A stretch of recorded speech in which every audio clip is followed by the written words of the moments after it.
وسلم نبی مکرم شفیع معظم نور مجسم جانی کائنات احمد مجتبی حضرت محمد مصطفیٰ صلی اللہ علیہ وآلہ وسلم کی بارگاہ میں درود و سلام کا نذرانہ پیش کرنے کے بعد میرے نہایت ہی واجب الاحترام بزرگوں، دوستوں، عزیز بھائیوں،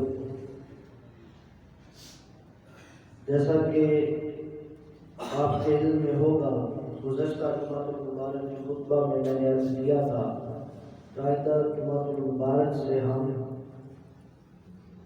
تاجدار صداقت امیر المومنین خلیفہ بلا فصل حضرت سیدنا ابو بکر صدیق رضی اللہ تعالی عنہ کی بارگاہ میں نذرانہ عقیدت پیش کریں گے۔ اس کے بعد انشاءاللہ العزیز آج اسی موضوع پہ گفتگو کی سعادت حاصل کر رہا ہوں۔ اللہ تبارک و تعالیٰ کی بارگاہ میں دعا ہے مجھے حق سچ بیان کرنے کی توفیق عطا فرمائے اور ہم سب کو سن سنا کر حضور علیہ السلام کے جمیع صحابہ کرام رضوان اللہ علیہم اجمعین کی سچی پکی محبت اور غلامی نصیب فرمائے۔ حضور علیہ السلام کے صحابہ کی اللہ تعالیٰ نے قرآن مجید میں بے شمار مقامات پر متعدد مقامات پر تعریف بیان کی ہے، ان کی شان بیان کی ہے۔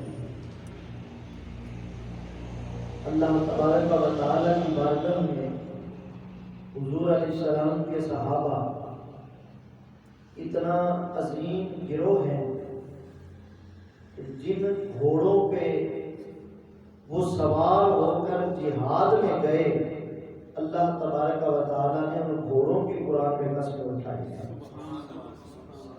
وَالْعَادِيَاتِ ضَبْحًا فَالْمُورِيَاتِ قَدْحًا فَالْمُغِيرَاتِ صُبْحًا فَأَثَرْنَ بِهِ نَقْعًا فَوَسَطْنَ بِهِ جَمْعًا۔ یہ 5 آیات ان گھوڑوں کی اللہ تبارک و تعالیٰ نے قسمیں اٹھائی ہیں جن گھوڑوں پہ سوار ہو کر وہ جہاد کے لیے جاتے تھے۔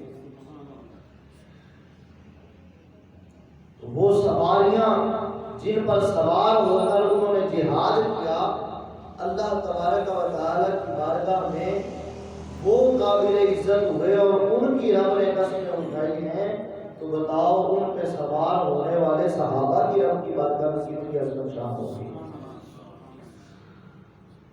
حضور علیہ السلام کے جمیع صحابہ کی یہ عظمت اور شان ہے کہ دنیا کے اندر جتنے ولی، غوث، قطب، ابدال، بڑے سے بڑا ولی، وہ سب ولی اکٹھے ہو جائیں تو صحابی کے مقام کو نہیں پہنچتے۔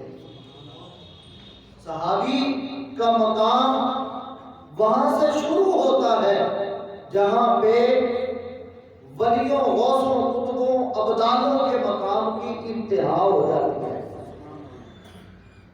رہی یہ بات کہ صحابی اتنا بلند کیسے ہو گیا، صحابی کو اتنا اعلیٰ رتبہ کیسے مل گیا؟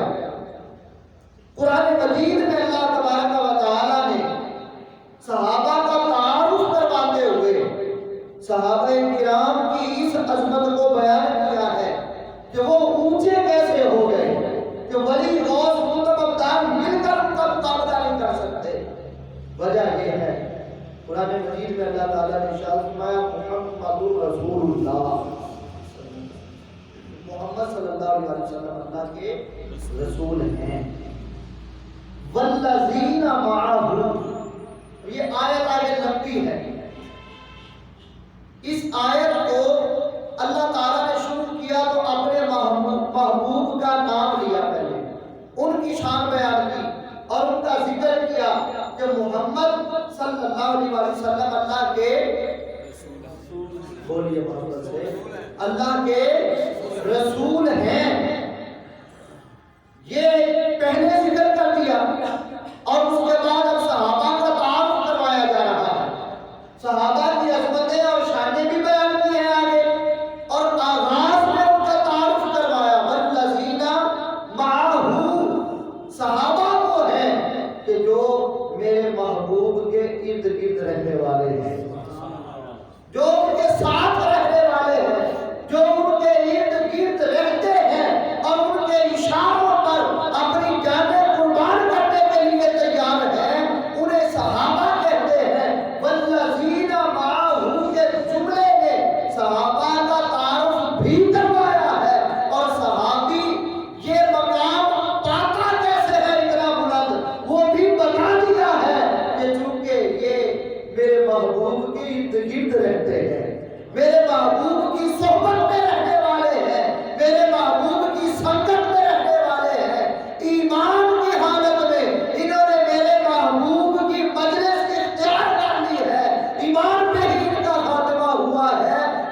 لیے اس چیز نے ان کو سب سے بلند کر دیا ہے.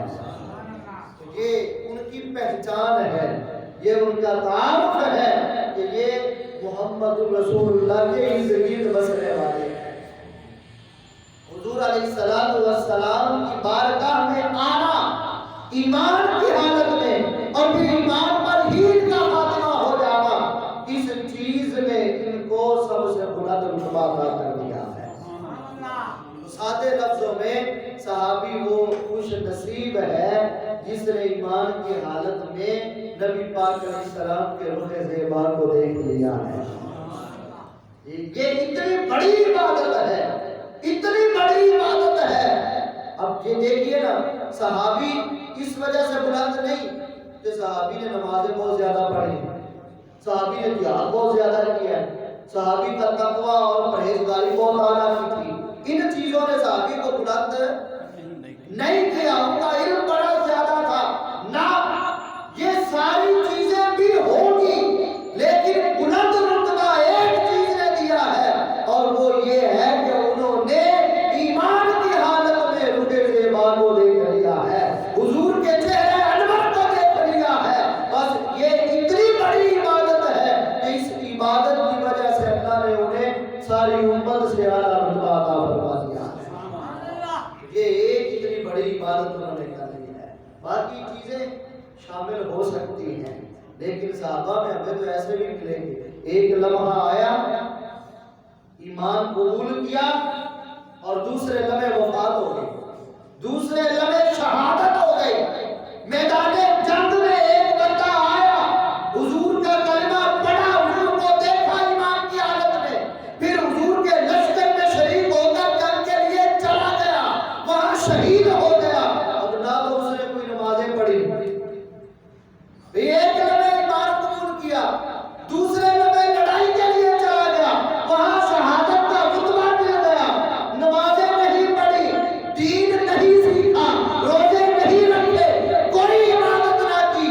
ایک عبادت ہے کہ اس نے ایمان کی حالت میں مصطفیٰ کے چہرے کو دیکھ لیا ہے, اور اسی ایک عبادت نے اس کو سارے ولیوں, غوثوں, قطبوں اور ابدالوں سے اعلیٰ رتبہ عطا کر دیا ہے کہ حضور کے چہرے انور کو دیکھ لیا ہے.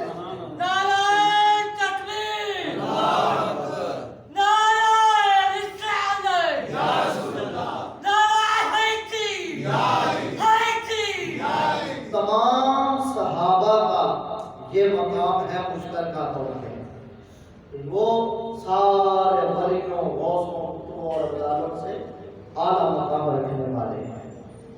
اور ان صحابہ میں جو سرداری کا تاج رکھنے والے ہیں انہیں ابو بکر صدیق کہا جاتا ہے. حضور علیہ السلام نے اصول الغابہ میں یہ روایت موجود ہے اور بھی کتابوں میں ہے. حضور علیہ السلام نے جب اعلان نبوت فرمایا مکہ شریف میں, حضرت ابو بکر صدیق وہاں موجود نہیں تھے, آپ یمن میں تھے, تجارت کے لیے تشریف لے گئے تھے. تو یمن کے اندر آپ بہت سارے لوگوں سے ملے, علمی شخصیات سے ملے جو پہلی آسمانی کتابوں کا علم رکھنے والے تھے اور شیوخ تھے.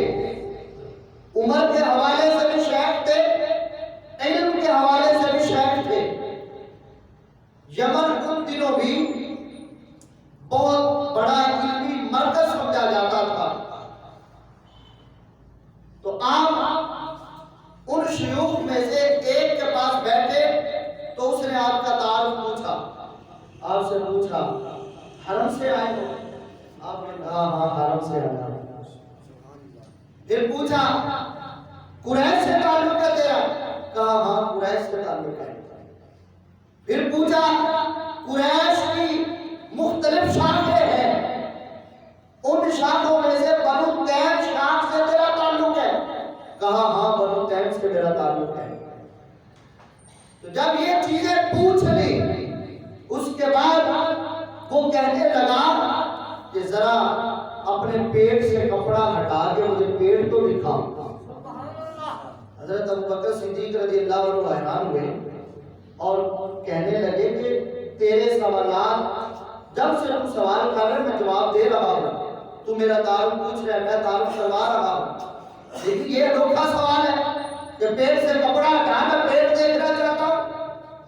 تیرے سوالوں کا میں جواب دیتا رہا، لیکن اب مجھے بتا کہ تو پوچھنا یہ کیا دیکھنا چاہتا ہے، پیٹ دیکھنے کی وجہ کیا ہے، سبب کیا ہے؟ تو اس شیخ نے کہا کہ میرا علم یہ بتاتا ہے، آسمانی کتابوں کا میرے پاس علم ہے، میرا علم یہ بتاتا ہے کہ اللہ کا آخری نبی مبعوث ہو چکا ہے، جو ان کے دو سب سے پہلے مددگار ہوں گے اور ان پر ایمان لائیں گے، ان میں ایک نو عمر ہوگا اور ایک 1.5 عمر ہوگا۔ 9 عمر کی میں اشارہ مولا علی کی طرف اور 1.5 عمر اشارہ ابوبکر صدیق کی طرف۔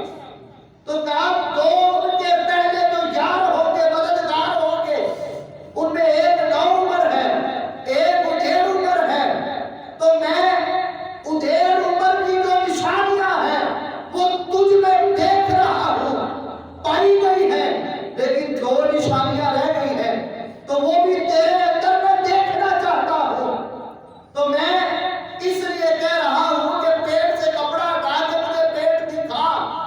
وہ دو نشانیاں یہ ہیں کہ ایک تو اس کی ناف سے کچھ اوپر پیٹ پر تل ہوگا، جو 1.5 عمر ہے اس کی ناف سے کچھ اوپر پیٹ پر تل ہوگا، اور دوسری یہ علامت رہ گئی ہے کہ اس کی بائیں ران پر ایک سفیدی کا نشان ہوگا۔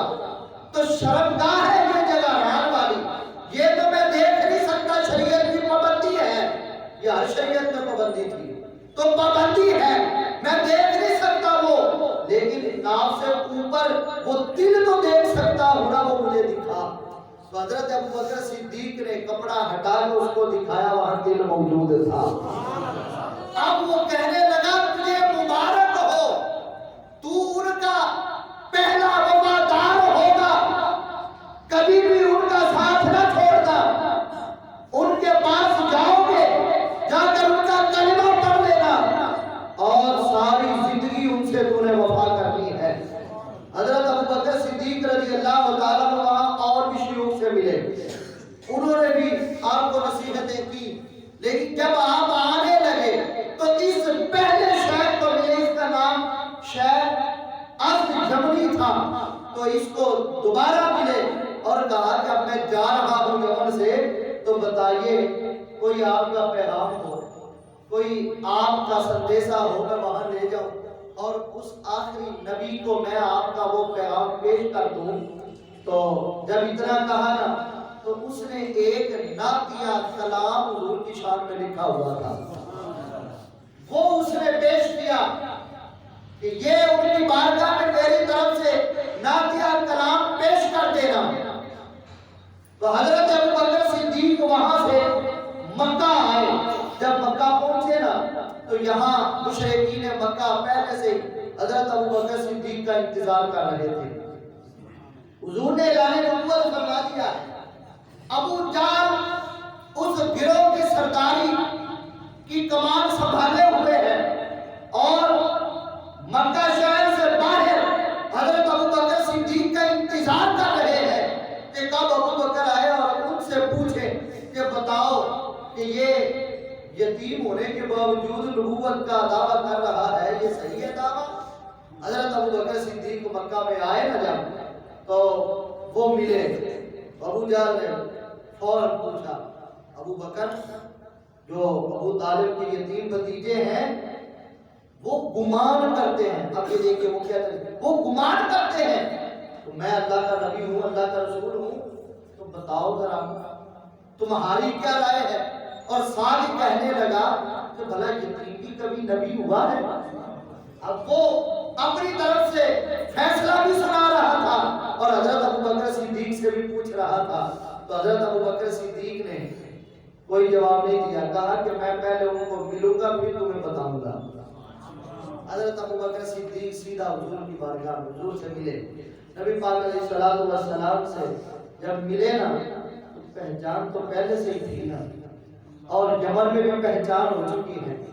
اب جب ملے تو نبی پاک علیہ السلام نے فرمایا ابوبکر اللہ تبارک و تعالی نے مجھے تیرا اور تمام انسانوں کا رسول بنا کے بھیجا. یہ جملے پہ ذرا غور کریں, تیرا اور سارے انسانوں کا رسول بنا کے بھیجا ہے. یہ ابو بکر کو علیحدہ کیوں کیا؟ حضور یہی فرما دیتے کہ اللہ تعالیٰ نے انی رسول اللہ علیکم جمیعا, مجھے سارے انسانوں کا رسول بنایا.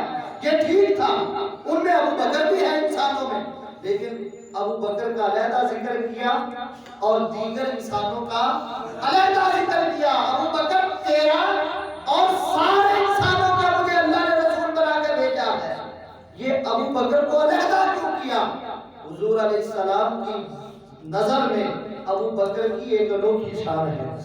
حضور علیہ السلام نے فرمایا, البدایہ والنہایہ میں یہ روایت موجود ہے, حضور علیہ السلام فرماتے ہیں میں نے خواب میں دیکھا ایک ترازو, اس ترازو کے دو پلڑے, ایک پلڑے میں مجھے رکھا گیا اور دوسرے پلڑے میں میری ساری امت کو رکھا گیا.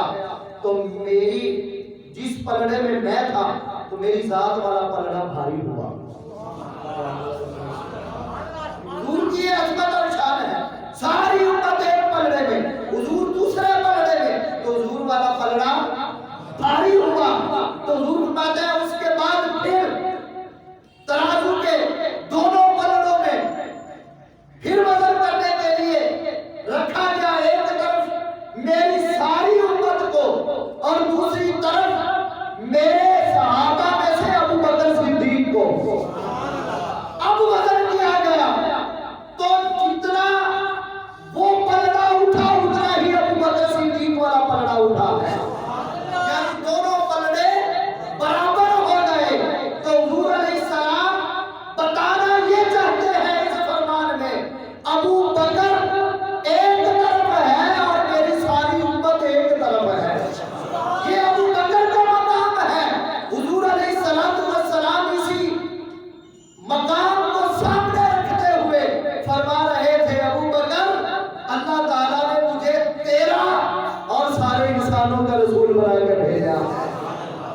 ابو بکر ایک طرف ہے اور سارے انسان دوسری طرف ہے. تو آپ کا علیحدہ سے ذکر کر کے فرمایا. حضرت ابو بکر صدیق رضی اللہ تعالیٰ نے عرض کی آقا کوئی دلیل تو ہونی چاہیے, دعویٰ بغیر دلیل کے ثابت نہیں ہوتا. جو بھی دعویٰ ہو اس کی کوئی نہ کوئی دلیل تو ہوتی ہے, آپ دلیل دیجیے. اور ایک اور صحیح حدیث میں حضور علیہ السلام نے اعلان کیا کہ میں نے جس کو بھی اسلام کی دعوت دی تو اس نے کچھ سوچا سوائے ابو بکر صدیق کے. اب ایک طرف یہ حدیث ہے تو حضور فرماتے ہیں ابو بکر نے سوچا ہی نہیں اور مجھ پر ایمان لے آیا. اور دوسرا یہ جو روایت میں ذکر کر رہا ہوں کہ حضور نے بتا دیا ابو بکر اللہ نے تیرا اور سارے انسانوں کا مجھے رسول بنا کے بھیجا ہے. تو ابو بکر کہتے ہیں آقا کوئی دلیل دیجیے. تو جہاں دلیل مانگ رہے ہیں اس حدیث میں ہے کہ دلیل نہیں مانگی, بغیر دلیل کے ایمان لے آئے, بغیر سوچے ہی ایمان لے آئے. وہ بھی ٹھیک ہے, یہ بھی ٹھیک ہے. اب یہ جو روایت ہے آپ نے شروع میں غور کیا ہو کہ جب ابو بکر صدیق مکہ شریف واپس آئے تو مشرکین مکہ آپ سے پوچھ رہے تھے کہ بتاؤ ہے وہ یتیم نبی ہو سکتا ہے؟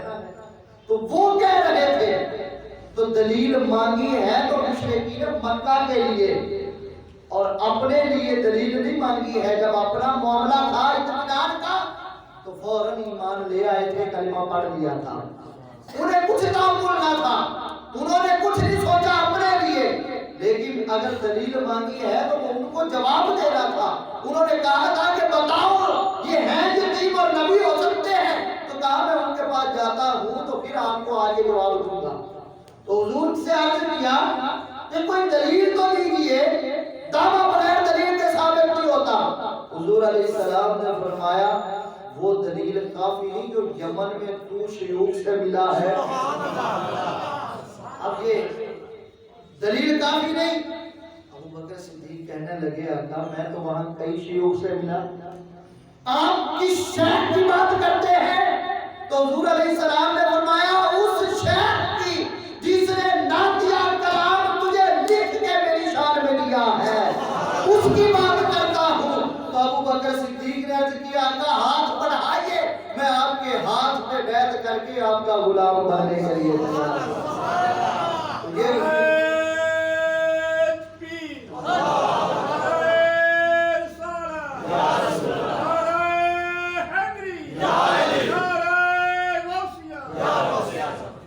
وہ شیخ والی بات جو اس نے آسمانی کتابوں کا علم تھا اور وہ شانیں اس نے آسمانی کتابوں میں دیکھی تھی ان شانوں کو سامنے رکھتے ہوئے اس نے ایک کلام ترتیب دیا میری شان میں. تو اس نے تجھے دیا ہے کہ انہیں جا کر پیش کرنا. میں اس شیخ کی بات کر رہا ہوں. ابو بکر صدیق ایمان لے آئے کلمہ پڑھا. اب ان کے پاس پہنچے انہوں نے کہا ہاں ابو بکر بتاؤ وہ نبی ہو سکتے ہیں؟ کہا تم نبی ہونے کی بات کرتے ہو میں تو ان کا کلمہ پڑھ کے آ رہا ہوں. انہوں نے کہا تیرے پاس دلیل کیا ہے؟ تجھے کیسے پتا چلا ہے وہ یتیم ایمان لے آئے ہو نبی مان لیا ہے؟ تو آپ نے کہا کہ جو مکے میں بیٹھ کے یمن کی سچی خبریں دے سکتا ہے تو وہ فرش پہ بیٹھ کے عرش کی سچی خبریں بھی دے سکتا ہے. تو یہ حضرت ابو بکر صدیق ہے جن کی عظمت اور شان کے ڈنکے پہلی آسمانی کتابوں میں بھی تھے اور حضرت مولا علی شیر خدا کے بھی عظمت کے ڈنکے پہلی آسمانی کتابوں میں تھے. حضرت ابو بکر صدیق رضی اللہ تعالیٰ عنہ اس طرح کافروں کو جواب بھی دیتے ہیں اور ایمان بھی لے آئے ہیں. حضرت ابو بکر صدیق رضی اللہ تعالیٰ عنہ کی عظمت اور شان یہ ہے حضور علیہ السلام نے ایک دن اعلان کیا تھا کہ ایمان کی 360 خصلتیں ہیں. اللہ تعالیٰ جس سے بھلائی کا ارادہ کرتا ہے اسے ایک عطا کر دیتا ہے اسے ایک عطا کر دیتا ہے. حضرت ابو بکر صدیق کی عاجزی دیکھی عرض کرنے لگے آقا کوئی مجھ میں بھی ہے کوئی مجھ میں بھی ہے.